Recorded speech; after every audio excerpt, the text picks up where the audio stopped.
Okay, we're back for another episode of the CBN for the Navigate review.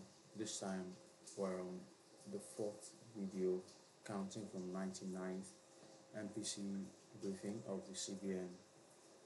Now we're on the 103rd or 102nd, if I'm correct. Yes, 102nd. Before we begin, I just want to go through a little bit of history of the CBN. A bit of history of the CBN, founded 1959, just before independence. Okay, there was an act, there was the Central Bank of Nigeria Act 1958 that established the CBN, and basically its responsibility primarily is to regulate and oversee the monetary and financial system in the country. I'll jump quickly to the first governor of the CBN, was TOS Eniola. Hopefully in a future episode we'll review 1959 to 1963 when Eniola was pioneer governor of the CBN. Functions of the central bank quickly. The functions basically central to the economic and financial stability of the country. These functions include monetary policy formulation, currency issuance, regulation of the financial system, management of external reserves, lender of last resorts, promoting economic growth, banker of the federal government. I would love to dive into all of this. Let me quickly pick, the points apart. The Central Bank of Nigeria performs various functions that are central to the economic and financial stability of Nigeria. Some of the key functions include MPF, monetary policy formulation. The CBN is responsible for formulating and implementing monetary policy in Nigeria. It uses tools such as open market operations, interest rates, and reserve requirements to control the money supply, inflation, and overall economic stability. And that's basically monetary policy formulation. You can use these tools, OMO, IR, reserve requirements to control money supply, inflation, and economic stability. Currency issuance. The CBN has the sole authority to issue the Nigerian Naira, the country's legal tender. This includes design, printing, and distribution of currency notes and coins, regulation of the financial system, supervises all banks and financial institutions in Nigeria. This includes ensuring compliance with prudential guidelines, overseeing the activities of commercial banks, microfinance banks, and other financial institutions. Management of external reserves.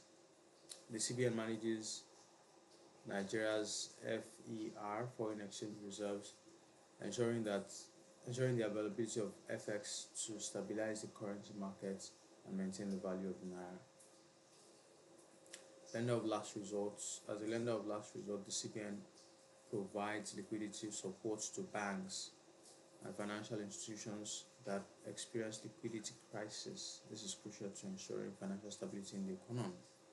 So there was the recent case of Providus and Unity Bank. Unity needed some support to be able to stay afloat and for the merger to happen.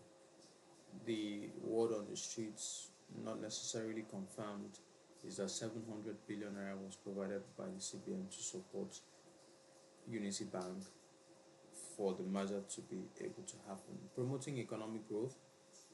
The CBN plays an essential role in fostering economic development by regulating credit conditions, how much you borrow, how much interest rates are, and supporting government policies aimed at national development. So an example of this would be the Anchor Borrowers Program. In our Greek, government believes that we should give loans to farmers so that we can produce en masse, and CBN steps in to manage, midwife, whatever they did in that situation we can look at in the future. But that would be an example of this point, supporting government policies aimed at national development. This includes working with other governmental bodies to ensure economic stability. Banker to the federal government. The CBN serves as the banker of the FG, managing the government accounts, facilitating payment, and providing financial advice and services to the government. So background, the reason why I'm chuckling or why I would chuckle at these things is that my premise reading this is that I'm coming from the background of Austro-libertarian theory that CBN is problematic, central banking is problematic. So when I see things like managing government accounts, I just remember, the issue of a fake agency who was able to just get a direct line from the presidency or a fake presidency to the CBN, and these things happen. So let's get back to 102nd MPC briefing by Governor Godwin Emefiele, July 24, 2015. The United States led growth in the advanced economies largely on account of lower energy prices, increased consumer spending, and housing market recovery. The expectations of U.S. monetary policy normalization in the medium term continue to fuel investor expectations. Growth outlook for the U.S. remains steady as inflation stays below the Fed's Reserve 2% target. The Bank of Japan continued its accommodative monetary policy stance by injecting 6.7 trillion Japanese yen, approximately $55.83 billion, monthly under its assets purchase program. In the euro area, the Greek debt crisis crystallized into uncertain and difficult negotiations with the tripartite group of creditors and altered the underlying confidence in the survival of Greece in the eurozone. Meanwhile, the European Central Bank's 61 billion euro monthly assets purchase program continues in an effort to combat the effects of deflation and high unemployment in the peripheral economies. The Bank of England has maintained its £375 billion asset purchase program in the face of downward trend in inflation in most of the surrounding euro area economies. These expansionary policies by the ECB, Bank of Japan, and the Bank of England could moderate the threat of capital reversal posed by the imminent normalization of U.S. monetary policy. Amongst the emerging markets and developing economies, growth is expected to slow considerably but resume moderately in 2016. Growth in China is projected to slow at 6.3% in 2016 from 6.8% in 2015 due to continued financial market vulnerabilities, decline in productivity, excess capacity, and weakening domestic demand. Growth in the developing economies is expected to remain uneven in the short to medium term, largely reflecting their weak demand, lower commodity prices, and tight financial conditions. Global inflation is expected to remain moderate at 3.5% in 2015, but projected to accelerate to 3.7% in 2016 due to rising downward risks, particularly in the euro area, as well as the tailwinds arising from the sharp drop in oil prices, excess capacity in the advanced economies, and the appreciation of the US dollar. Output growth in the first half of 2015 continued to accelerate compared with the level as at December 2014, mainly as a result of softening oil prices. According to the National Bureau of Statistics, growth in the real GDP declined to 3.94% in the first quarter of 2015 from 5.94% and 6.21% in the preceding quarters and corresponding period of 2014, respectively. Real GDP growth is projected at 5.54% for fiscal year of 2015, reflecting a 68 basis points decrease compared with 6.22% in 2014.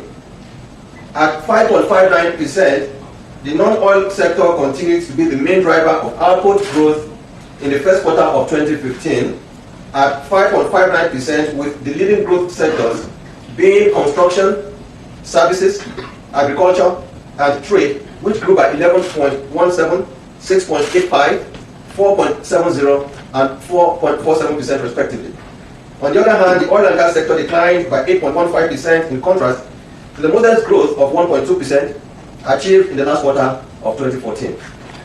While the successful conduct of the 2015 general elections was a stabilizing factor for the economy, persistent scarcity of fuel products as well as slow improvements in electricity supply could be a drag on output growth in the near term. The committee underscored the need for the intensification of various ongoing initiatives to diversify the economy away from oil and expand the base from foreign exchange for foreign exchange receipts.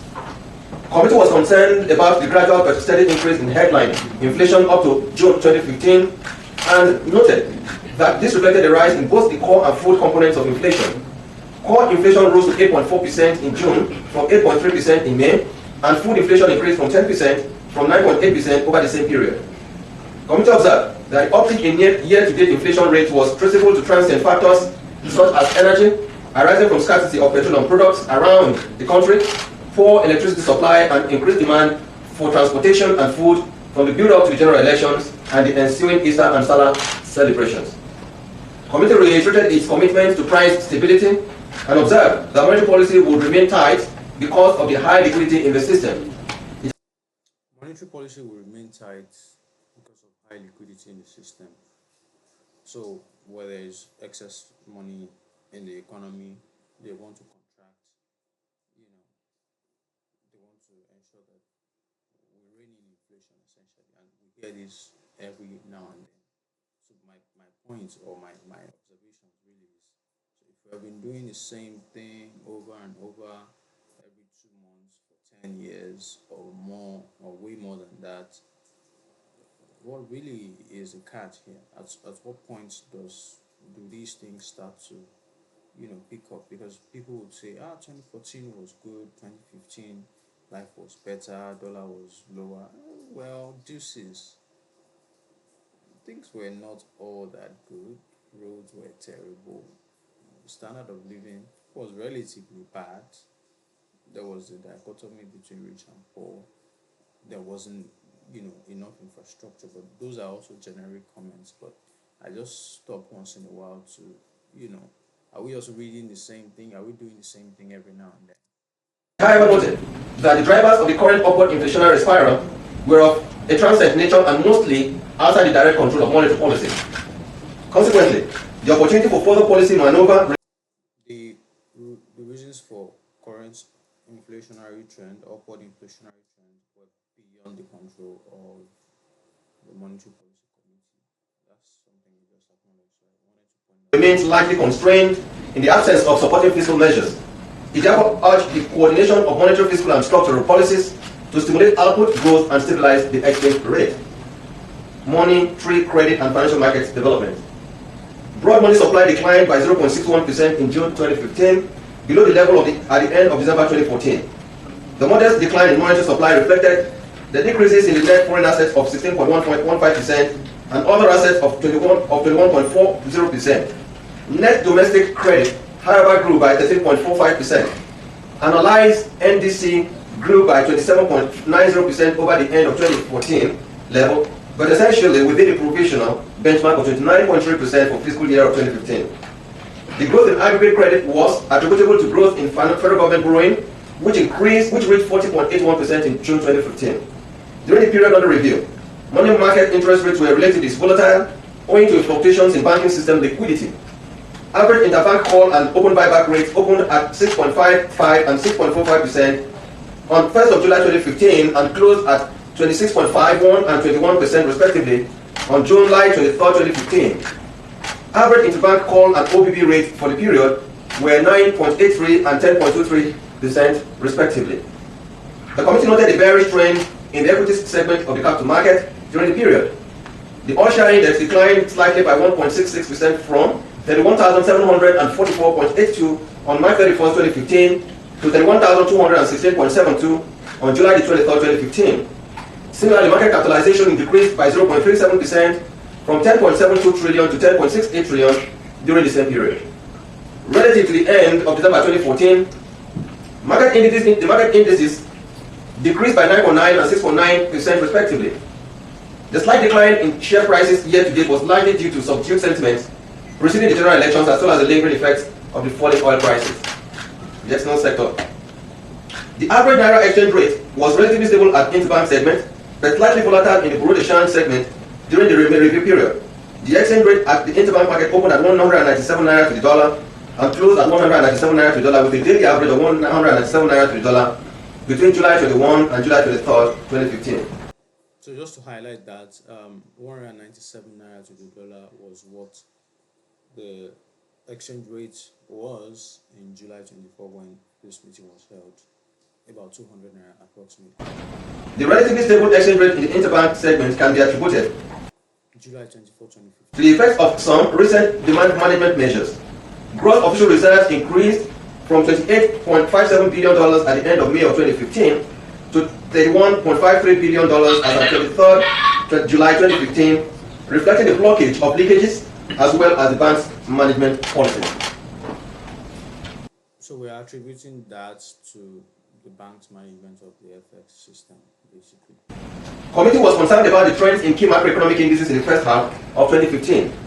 The committee acknowledged the absence of easy choices in the circumstance, but monetary policy alone remains handicapped and will require urgent complementary fiscal policies to define the path of growth and create the basis for stabilization. Consequently, the impact of the hard choices to be made by monetary policy could remain largely limited under the prevailing circumstances. On the external front, the adverse effect of protracted decline in global crude oil prices on the fiscal position of government is becoming increasingly obvious. The expected policy normalization in the US could accentuate capital flow reversals from emerging and developing economies and further tighten global monetary. So I just want to stop the recording here, and then because I don't want it to become like basically too long, but maybe before I stop, I'm just going to let him wrap up macroeconomic indices for first half of 2015. So we'll put that on record. But I'm going to stop it in the next few minutes when he's done with this point. Then watch the entire thing. I don't want it to be entirely too long. It can get boring. So yeah, 2 more minutes. Conditions, thus exerting greater pressure on exchange rates in those countries. Given the choice between controlling either quantity or price, the limitation on choosing quantity were evident, necessitating the need to employ some flexibility around price while allowing current demand management measures to fully work their way through the economy. Committee, however, noted that financial system stability considerations place key limitations on the extent of considering price flexibility, creating a compelling need to balance measures to address the current vulnerabilities. On inflation, committee stressed that some of the drivers of current pressure on consumer prices were transient and outside the direct influence of monetary policy.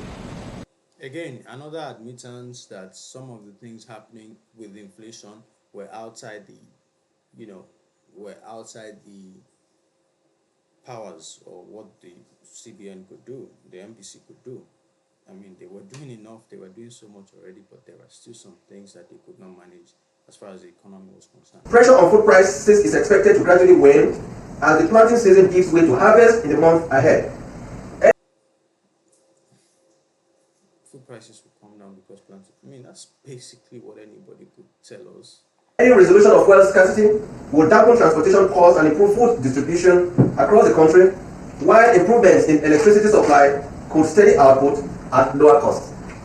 Overall, committee expressed optimism that business confidence would continue to improve as the government continues to unfold its economic plans. In addition, some of the reassuring measures of the administration, including efforts aimed at resolving fiscal challenges at the sub-national levels and the fight against corruption and improving the business environment, would unlock the inflow of foreign direct investment. Committee also underscored the imperative of growing and protecting the country's foreign reserves and building fiscal buffers in the process of strengthening confidence in the economy, which is essential for promoting growth and stability. All right, that would be about it for this part.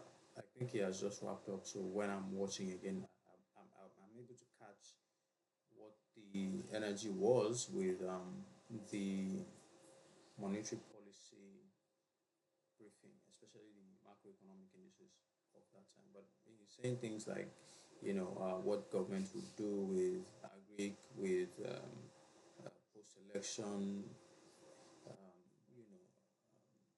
subnational governments being able to pay salaries, things like that. I mean, if CBN is of course they should keep an eye on those things, but if they start planning with governments, then are we still okay? Yeah, they have to manage the entire economy. But then you have the Ministry of Budgets and National Planning, you have the Ministry of Finance Incorporated, and there's one more, and then you have the CBN. So who is doing what? But yeah, I'm learning, so we'll catch all of this later. Thank you for watching.